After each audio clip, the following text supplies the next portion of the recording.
입양 사역을 통해 농촌교회의 변화를 이뤄가고 있는 명곡교회를 찾았습니다.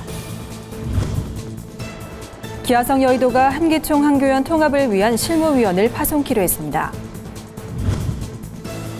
전화로 사모들의 속마음을 치유해주는 사모사랑센터를 소개합니다.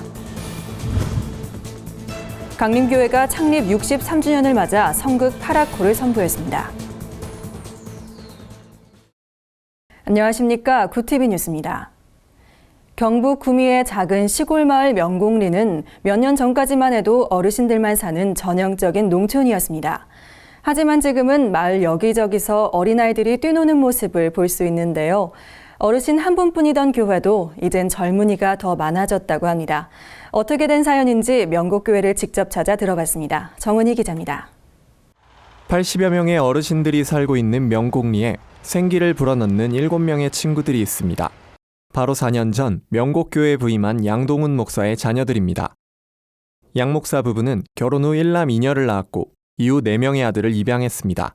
농촌에 들어올 때에 아이들을 좋은 환경에서 도시보다 좀 경제적으로 부족해도 아이들을 키울 수 있는 곳이라고 해서 이제 농촌 목회를 선택을 하고 들어왔는데 결국은 그 아이들이 농촌 목회의 중요한 열쇠가 유일한 열쇠가 되어가 있고 양 목사는 다음 세대가 사라져가는 농촌교회가 입양 사역을 통해 위기를 헤쳐나갈 수 있다고 믿습니다. 자신과 같은 농촌교회 목회자들이 자녀들을 입양해 믿음으로 한 세대를 살아낸다면 농촌과 농촌교회는 자연스럽게 회복될 수 있다는 겁니다. 물론 이를 위해선 목회자 혼자만이 아닌 가족 전체의 마음이 모아져야 합니다. 양 목사의 아내는 그 뜻에 힘을 실어줬고 아이들 또한 평생 가족들과 함께 명곡리에서 살 생각입니다. 양 목사와 함께 양봉업을 하고 있는 큰아들은 아기 사랑꿀을 팔아 아버지가 세울 입양선교회를 도울 계획입니다. 사회복지사 자격증을 가진 둘째 딸은 마을의 고아들이 생활하는 그룹홈을 만드는 게 꿈입니다. 이제 농촌은 목회자 한 개인의 역량으로 이제 이렇게 세우고 회복시킬 수 있는 이제 농촌이 아니라고 생각합니다. 오랜 기간을 두고 정말 농촌에서 자기의 가족과 가정이 함께 정말 우리 초창기에 들어왔던 선교사들 같이 그런 마음을 가지고 양 목사는 가족들의 적극적인 도움에 힘입어 이 마을을 공동 육아 마을로 저출산 고령화 극복 체험 마을로 세우고 있습니다. 혼자서는 힘들지만 함께라면 충분히 가능하겠다는 마음에 섭니다. 이 마을에 젊은이들이 넘쳐날 30년 후의 모습을 기대하며 오늘도 꿈을 키워갑니다. 구TV 뉴스 정원입니다. 기독교 대한 하나님의 성회 여의도 순복음총회가 정기실행위원회를 열고 한기총 한교연 통합추진위원회 최성규 목사를 인중키로 결의했습니다. 과거 한기총 대표회장과 교회협 회장을 지낸 바 있는 최 목사는 통합추진위원으로서 한국교회연합에 물꼬를 트는 역할을 맡게 됩니다. 앞서 한기총과 한교연은 주요 7개 교단을 중심으로 추진위원회를 구성해 통합을 추진하는 방안을 발표했습니다.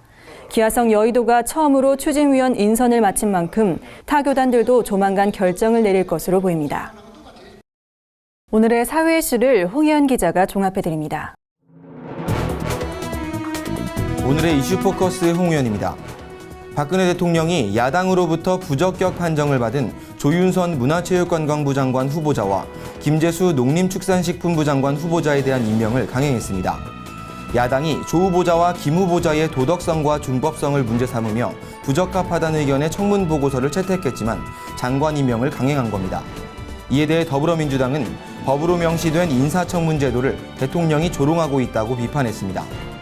북한이 3년 만에 사회주의 헌법을 개정한 가운데 김일성과 김정일 이름 앞에 붙였던 수령과 영도자란 호칭이 삭제된 것으로 파악됐습니다. 개정된 북한 사회주의 헌법은 국무위원회 위원장은 공화국의 최고 영도자라며 김정은의 지위와 역할에 대해선 비교적 상세히 설명했습니다. 이에 대해 동국대 북한학과 김용현 교수는 김일성과 김정일 대신 실세인 김정은을 부각시키려는 의도라고 분석했습니다. 삼성 갤럭시 노트 7이 배터리 문제로 전량 리콜을 결정한 데 대해 미국 IT 전문 매체들이 아이폰 7 출시를 앞둔 애플에 큰 선물이 됐다고 보도했습니다. 가장 큰 라이벌인 삼성의 리콜 사태에 애플이 호재를 만났다는 분석입니다. 해당 매체들은 삼성이 이번 사태로 얼마나 많은 금전적 손해를 볼진 모르지만 스마트폰 시장을 압도할 동력을 잃어버린 것은 확실해 보인다고 덧붙였습니다. 질병관리본부가 추석 성묘철을 맞아 바깥 나들이를 할 때 쯔쯔 가무시증에 걸리지 않도록 조심할 것을 당부했습니다. 쯔쯔 가무시증은 털진드기 등 유충에 물려 발생하는 감염병입니다. 최근 5년간 우리나라에서 62명이 이 질환으로 사망했습니다. 질병관리본부는 올여름 폭염으로 털진드기의 활동이 왕성해질 것이라며 성묘나 벌초 등을 할 때 돗자리를 이용하거나 장화를 신는 것이 좋다고 조언했습니다. 서울 올림픽공원의 한 키즈카페에서 사라진 남자아이가 실종 하루 만에 공원 호수에서 익사체로 발견됐습니다. 실종 직후 경찰 1개 중대가 공원 안과 인근 지하철역까지 수색 작업을 벌였지만 공원 안에 CCTV가 없어 아이의 행적을 찾지 못한 것으로 알려졌습니다. 경찰은 아이가 발달장애를 겪고 있었던 것을 감안해 호수에 뛰어들어 익사한 것으로 추정하고 있습니다. 구티비 뉴스 홍우연입니다. 한국교회 사모 60% 이상은 우울증을 겪은 적이 있다고 합니다. 목회자의 아내이기에 누구에게도 쉽게 속마음을 얘기할 수 없는 것인데요. 이들을 위해 사모들이 직접 전화로 상담해주는 곳이 있다고 합니다. 박은정 기자의 보도입니다.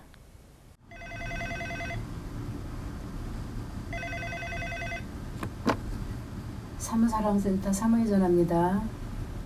사모사랑센터에 벨이 울리면 사모들의 가슴 아픈 사연이 전해집니다. 목회자의 아내라는 이유로 견뎌야 했던 외로움과 서러움이 전화선을 통해 흘러나옵니다. 사모사랑센터는 기독교 대한감리회가 교역자와 사모들을 상담해주기 위해 설립한 감리교 목회자 상담센터에서 시작됐습니다. 당시 상담센터는 사모상담학교와 사모의 전화를 운영했으며 지난해 감리교 본부로부터 인준기관으로 인정받아 사모사랑센터로 명칭을 바꿨습니다. 보통 사모들이 고민이 생겨도 상담할 데가 없어요. 상담한다고 하면 뭐 생명의 전화나 여성의 전화하는데 실은 상담원들이 거의 교회 집사님들이거든요. 그래서 사모가 사모한테 상담하자, 그런 취지였어요. 사모사랑센터는 전화로만 상담을 진행하고 있습니다. 전화를 거는 사람도 받는 사람도 상대방에 대해 아무것도 알지 못한 채 상담이 이루어집니다. 신분을 노출하기가 조심스러운 사모들에겐 딱 맞는 시스템입니다. 때문에 한 번 상담 전화를 받을 때마다 통화 시간 1시간은 기본입니다. 전화를 받는 상담원들은 모두 사모상담학교에서 교육을 받은 사모들로 구성되어 있습니다. 전문 교육을 받았을 뿐 아니라 사모의 고민을 사모가 직접 들어주기 때문에 강력한 공감대가 형성됩니다. 상담을 해주는 사모들도 이 과정을 통해 자신이 더 많은 것을 배운다고 말합니다. 공부를 하기 전에는 문제가 그 사람들한테 있었다고 생각을 했는데 공부를 하면서 나 자신을 발견하게 되고 이 문제는 그분의 문제가 아니고 나의 문제다. 이걸 알게 되면서 사모상담센터 황분득 회장은 사모를 통해 교회와 가정이 건강하게 세워지길 바란다며 한국교회가 사모들의 어려움을 치유하는 사역에 적극 동참해줄 것을 당부했습니다. 구티비 뉴스 박은정입니다. 올해로 창립 63주년을 맞는 광림교회가 독립운동가 김용환의 생애를 담은 뮤지컬 파라코를 선보였습니다. 민족의 독립을 위해 남봉꾼의 삶을 자처했던 김용환의 애국정신은 관객들에게 커다란 감동을 선사했습니다. 광림교회 성극위원회 파워 크리스찬이 준비한 뮤지컬 파라코는 백발이 된 김용환의 외동딸이 과거를 회상하며 시작됩니다. 매일 도박장에서 재산을 탕진했던 아버지가 사실은 독립운동을 돕기 위해 자금을 대고 있었다는 사실을 떠올리며 딸은 눈물을 흘립니다. 김용환은 일제의 감시를 피하고 일본 순사로부터 가족들을 지키기 위해 노름꾼으로 위장한 사실을 죽는 순간까지 숨겼습니다. 연출을 맡은 김상일 집사는 김용환이란 한 사람의 희생을 통해 예수님의 사랑을 표현하고 싶었다며 이번 공연이 믿지 않는 사람들에게 복음을 전파할 수 있는 전도의 장으로 쓰임받길 소망한다고 말했습니다. 오늘의 주요 단신을 박은정 기자가 정리해드립니다. 주요 단신입니다. 외교부가 필리핀에서 발생한 테러와 관련해 현지에서 체류 중인 우리 국민에게 신변 안전에 주의할 것을 당부했습니다. 외교부는 필리핀에 체류 중인 우리 국민은 터미널이나 유명 관광지 방문 등 야외 활동을 자제하고 신변 안전에 각별히 유의해달라고 말했습니다. 종교자유정책연구원이 8일 국가인권위원회 배움터에서 국가대표 선수의 종교행위, 어디까지 가능한가를 주제로 토론회를 개최합니다. 발제는 전북대 송기춘 교수가 맡았으며 토론회는 서울대 이창익 교수, 종자연 운영위원장 김영남 변호사 등이 나설 예정입니다. 앞서 종자연은 리우올림픽에 출전한 국가대표를 향해 기도 세리머니를 삼가하라는 내용의 성명서를 발표한 바 있습니다. 동성애 에이즈 예방연구소가 국가인권위원회법 개정을 위한 긴급자담회를 8일 국회의원회관에서 개최합니다. 연구소 측은 국내의 모든 동성애 문제가 국가인권위원회법 제2조 사망의 차별금지 항목 중 성적 지향이라는 문구 하나에서 파생되고 있어 이 문구를 삭제하지 않고선 동성애에 관한 재반 문제를 근본적으로 해결할 수 없다고 주장했습니다. 이번 자담회엔 법무법인 INS 조용길 대표 변호사가 발제자로 나섭니다. 한국생명의 전화가 세계자살 예방의 날을 맞아 제11회 생명사랑 밤길 걷기 캠페인을 개최합니다. 캠페인은 서울을 시작으로 부산, 대전 등 주요 8개 도시에서 열릴 예정입니다. 광주와 부산, 인천은 9일부터 10일까지, 대전과 전주는 10일부터 11일까지 캠페인을 진행합니다. 구TV 뉴스 박은정입니다.